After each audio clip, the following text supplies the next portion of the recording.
ډیر زیات خکل انسانو دا علی ډیر خشته او شهزاده نبات شاه ډیر خشته خکل مزیدار او ډیر خوش اخلاق او اخلاق ډیر مزیدارو چې چا سره به ناستو خلک به سره پناسته خوشالیدل تنګیدل بنه بد اخلاق سړي سره پناسته خلک تنګيږي خوش اخلاق سره نه تنګي او هر وخت په دې مخ مسکا او خيار ډیر زیات او عاقل چې کله به میلمان رالل نو پلار بدته وی ال راشه علی دې میلمنو سره کینا دومره خيارو چې میلمانه به متاثر شو یاره دا علی خو ډیر قابل سړی دی او کله پلار نه پس دې پتخ کینا حکومت ډیر خو چلے درنګ نه خشتخ کل قد قامت نه مزیدار خلقو بوته یوسف زمان وی د زمانه یوسف لکه یوسف علیہ السلام له الله حسن ور کړو نو دته یوسف زمان وی د خپل زمانه یوسف دومره خشتو اخلاق ناستا پاستا خبر خلقو سره خيار او په خبرو دومره فصیح انسانو چې خبر به کول خلقو له خبرو فن ورکو دومره مزیدار الک او د پلار ډیر زیات خوخو داسې بچي چې هغه خيار می او داسې بچي چې خشتم وي او داسې بچي چې هغه قلمن می اخلاقی وي د پلار خبرم مني تابعدار می د پلار ډیر زیات خوخي پلار ته مامون ته یو ځل درستخان اولګي د دنیا خوراکونه وتکی خو دیش ډوډۍ ولګیدا وګیده خوراکونه چې ولګیدل فروټ جوسونه میوه هر قسمه غوښه په مختلفو قسمونو کې خو دی شوی نو پلار فورا نوکر ته وی علی څه شو وی شیف په کمره کې دی ورشه आवाज کوت ما سره ډوډۍ وخوري پلار به بي زوینه ډوډۍ نه خوړه دومره خواخو علی ته وی چې بابا دې غواړي روټه وی چې زه خو موړې ما بابا ته مو وی چې د روټه ته مې ضرورت نشته شوق مې نشته او زه موړې نوکر راغی بادشاہ ته وی چې خو وی چې زه روټه نه خورم او موړم تاسو خپل روټه خورئ ورشه علی ته وایا که ډوډۍ نه خوري دا مخ خو دې راته لګو خایا کنه اسې خو کې نه کنه دومره خواخ فورا نوکر لاړو علی ته وی چې بادشاہ سلامت وي چې که ډوډۍ نه خوري او موړې اسې راشه موږ سره کېنه دا مخ خو به دې وینم کنه مخ خو دې راته وخایا زه دې رامنډه کړې ښه راغی پلار سره کېناست روټۍ باغل ډېره خوړه ده معمولي غوښته خوړه موړو پلار ورته خوشحاله او مسکي کېده چې کله روټۍ نه فارغ شو نو لاړ د ځان له خپل محل جوړ کړی د دجلې د دریاب د پاسه ځان له خشته محل جوړ کړی ښکلی یو خاص دریاب دی اوس هم په دې دوبۍ کې په دې بحرین په دې ملکونو کې ما کتلي دي ما ته پته ده په سیندونو او دریابونو د پاسه محلات جوړ دي لاندې به ترې اوبه بهېږي اوبه او بره به پرې محل او تاسو هم لیدلي دي سوات ته چې تاسو ځئ د بحرین کالام ته نو بعض ځای کې داسې هوټلې جوړې کړي دي چې هغه دریاب ته څه حصه باري اوبه ترې لاندې بهېږي دجلې د دریاب د پاسه ځان له ښکلی محل جوړ کړی او داسې محل یو خو اوبه دي بل خوا بوټي دي خو داسې ځای کې هم جوړ کړو چې شارع عام وه لویه لار و د خلکو د بازار نه به خلک تاجران په دې لاره پوخانو او ګډو چیلو ته نو دوی چې داسې مني چې د ځان له تنهم چې د دلته کې دا خلک تېرېږي چې دام اینما په لاره څوک دي څوک نه دي سوداګر دي قافلې دي دام سړي له خوند ورکوي کنه ګوري بعضې خلک د سړک ته روځي او ګوري چې دا خلک په لاره تېرېږي ماشومانو له هم خوند ورکوي او چې د خلکو خبرې هم لګې اورمه تنهایه کې به څه نوکر سره ناست یم پلار نه چې کله فارغ شو نو دی راغی خپل محله نوکرانو ته وی ګرمي مې شوې ده سخته ګرمي وه پکې ایر کنډیشن ښوونه هلی شا به یخې اوبه راوړی یخې اوبې وله را پیدا کړې راویړې په هغې یو لمبل په ځان یې اوبه واړولې او فورا یې خشته ښکلې جامې واچولې او کېناست لارې ته ګوري د لارې تماشه کوي او د اوبو شرارو ته یې غوږې ښودې دي قافلې تیریږي په دې لاره ورا تیریږي او دی ورته ښه یخ ناست دی یو مزدور په دې لاره روانو یو سړی غریب بالکل شلیدلو جامو والا جامې شلیدلې وې دا مزدور راغی او د دې محل سره خوا کې د دې اوبو په دې غاړه ودرېده دا علی وته ګوري چې خدایا داس الک څوک ته چې دلته ودی دو چې وی قتل په دې ګرمه کې د ځان نه غټ صادر راتاو کړی دی نه خو پوه شو چې دا خو د غټ صادر ودی نه دی د مون خو ګرمي کېږي په یخ اوبو مې ولمبل خو معلومیږي دا چې د خوار بل صادر نه رښتا دی نه غټ صادر ته ودی هغه تم ټوټه لګېدلې دي چې وی قتل نو کمیس پرتوب ته غټي غټي ټوکړې لګېدلې دي او چې لاندې ول خپو ته مو قتل نو خپو کې د غریب سرمن پرته ده د ټوټو سرمن د کډیر تاسو به قتلی په خوا زمون په دې وطن کې دا باز خلک دا مزدوران غریبانان نو دی به سپلې په خپو کړې وي کوم خیالو د بروزه د پاسه به پیدا سي یو تار غيولیو غریبي به وکړه ما ته یاد دي د بروازه نه به داسې یو دو تسمې جوړې کړې وي هغه به پې غیولې وي دقه سي پړې پدې سرمن تړلې او غریب پکې خپدر نه کړې و او چې هغه د خپې سرمن ته مقتل سپلې ته هغه تم ټوټې لګېدلې وي ولې ډېر زیات خپش او دته نوکرانو فورن فروټ نو ټول او محامه هوته کې خودل دې خپل فروټ تم ګوري خپل جامو تم ګوري خپل محل تم ګوري خپل شان تم ګوري او هغه مزدور تم ګوري مزدور سے چلو کو پسر اشکره وا او چې کې ناستا نو اشکره کو ځکلا نو یو سیوا غشتا نو د اشکره نه د مزدوري چې کمرمبي وغرمبي تر وسته او دریا په غاړه باندې کې ناستا اغرمبي الاول ځان لوینځ هغه واپس پاش کرے کې خاوده او به لاس او په د خټو ډکو لاسونه امزان لوینځل او خپې امزان لوینځل نو چې دا ارسه وکړه صادره کوس کو نو بیا دا غشکره نه یو لیپاپا راوستا هغه لیپاپا کې سړه ډوډۍ وا او مالګه وا هغه سړه ټوکړه راوستله او مالګه راوستا هغه ډوډۍ به وبو کې منډله چې دا ډوډۍ نرمه پسته شي او مالګه سره به ولم یو ځای کوله او چک به ته و بیا به ډوډۍ په وبو کې ومنډله چې پسته شي نو مالګه سره به چوکټله نو چک به ته و نو چې هغه ولغونه ډوډۍ خلاص کړه نو الحمدلله یا خدایا ستا په دې نعمت ډېر زیات شکر گزار یم الله ډېر لوی شکر خدای چې تا ډوډۍ راکړه شکر دې خدای چې تا زموږ کړم او د ستا ډېر زیات شکر گزار یم علي وایي چې دا خبره مې واورېده پړه مې ودرزه شو اوهو دې شکر پسه کوي د جامو ته وګوره د دې په دې ګرمۍ کې د غټ صادر ته وګوره د ټوټو والا کمیس او د سوټو والا پرتوب ته وګوره او دغه سرمن ته وګوره چې د خپې د ګرمۍ د وجې نه غریب د خپې لاندې چې خپې مې ونه سوځي سرمن یې ښې ده په ټوکړه تړلې ده په تارې تړلې ده او د خپو ته دغه ډوډۍ او مالګې سره اوچه ډوډۍ په اوبو کې خوشته وه او دې څه وایي یا الله شکر دې الحمدلله چې خدای ډوډۍ دې راکړه الله او بیا څه چلو کو بیا یې دا چلو کو چې هغه غټ صادر سر ته واچو او غریب دا سین په غاړه باندې پریوته وده شو سملاس چې دا له مزدوري ګوره آسان کار نه دی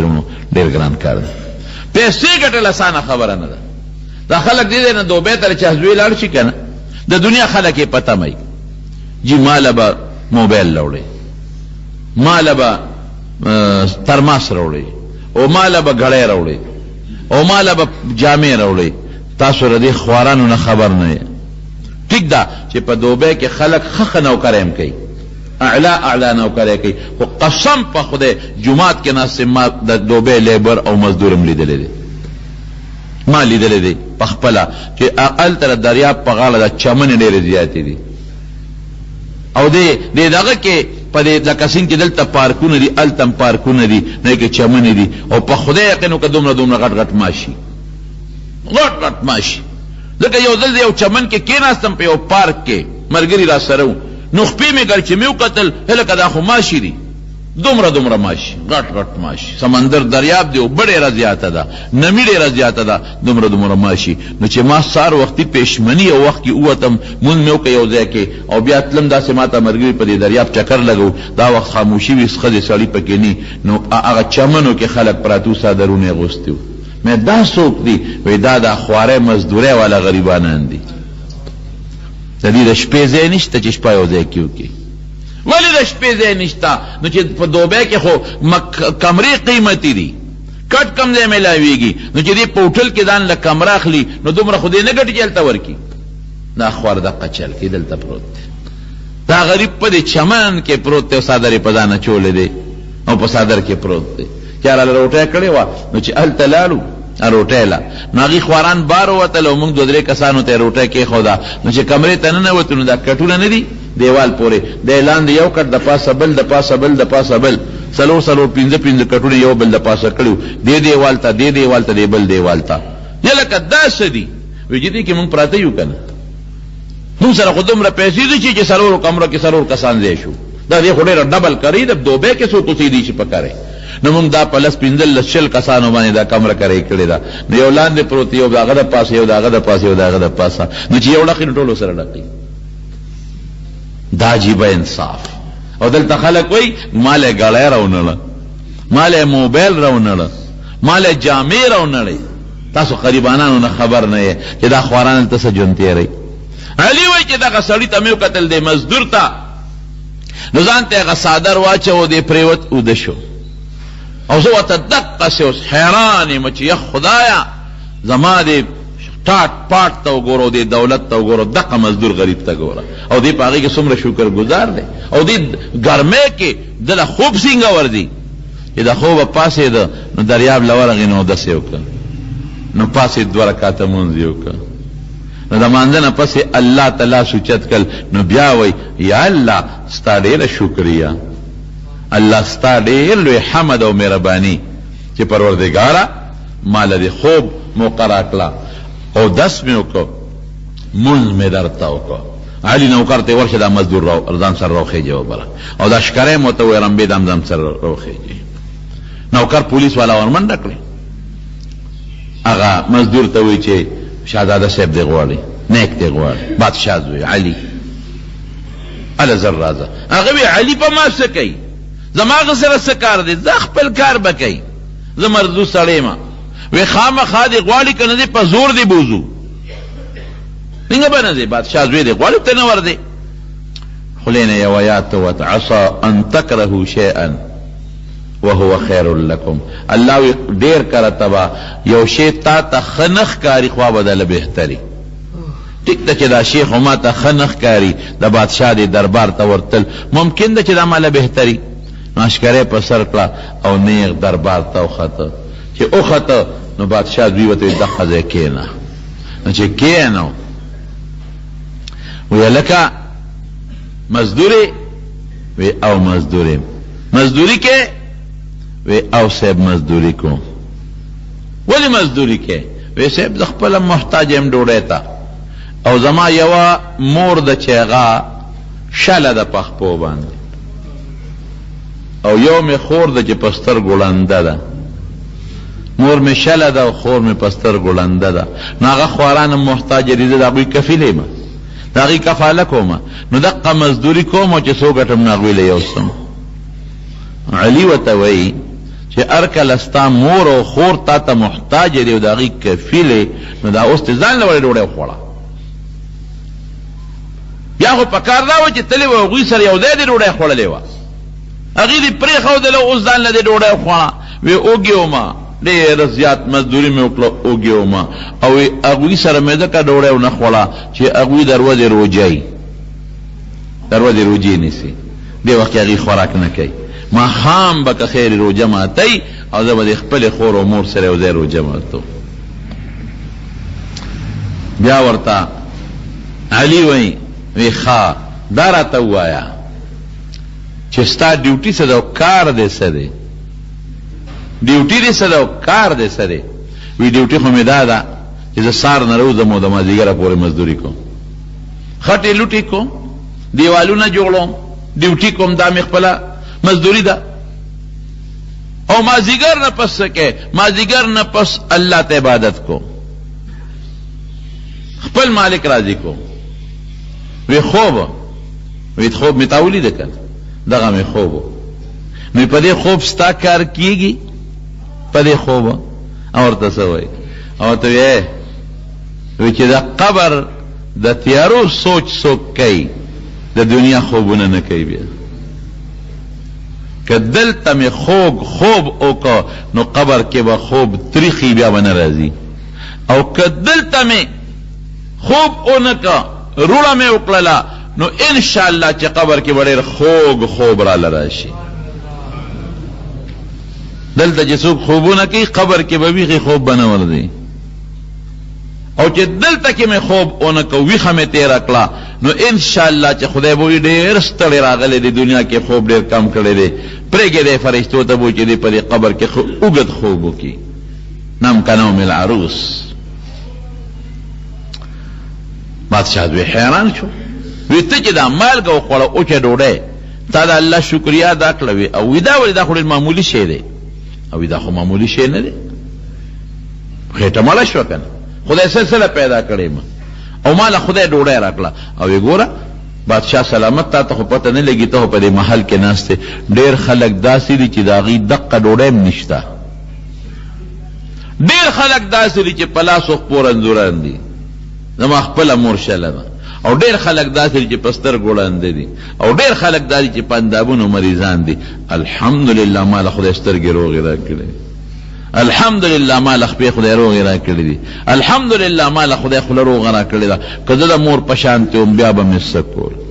که زه د دې خور په شانتې ړوند وم بیا به مې څه کول. دا د خدای حمد نه دی چې زه وله خدای روغ پیدا کړم چې د هغوی خدمت وکړم او د هغوی په سبب د جنت ته ورسم.